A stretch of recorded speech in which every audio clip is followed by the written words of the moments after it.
First brought you last night, two upstate legislators have introduced a bill that aims to hold convicted drunk drivers accountable, which is known as Bentley's Law in other states.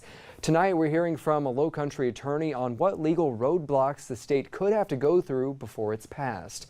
Anna Harris spoke with an activist group and has their reaction. But Anna, first, can you explain what exactly this bill is? If this bill is made law as it stands now, it would require convicted drunk drivers to pay child support if they kill a parent in a crash. There are currently 8 states that have this introduced into legislation, and only one has put it into law. Before that happens here, some say more boxes need to be checked off. The problem with drunk driving is far from over. That's part of Bentley's Law, to remind folks that. And the other part is to make people think twice before getting behind the wheel.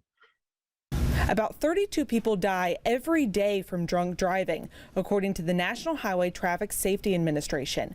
Frank Harris with Mothers Against Drunk Driving says he'd like to see this bill implemented, but he still has concerns.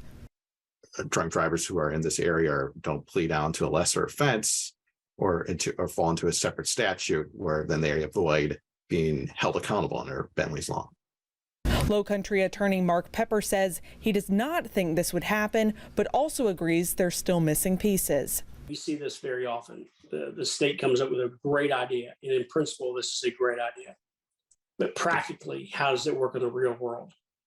Pepper was asked if he thinks this law could turn into covering not just drunk or drug driving, but overall distracted driving as well.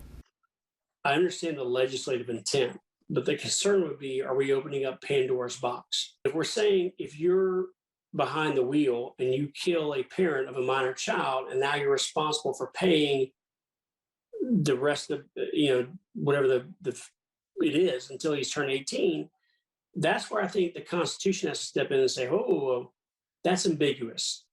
Pepper says this law needs to go through academic and legal scholars before it's put into action. We still need to be vigilant to ensure there are no more victims of drunk driving.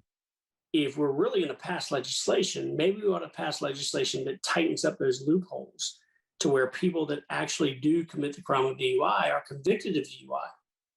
The bill will be referred to the House Judiciary Committee for review. Pepper says it's not likely that South Carolina will see this bill passed nor signed into law for at least another 2 to 4 years. In the control room, Anna Harris, Live 5 News.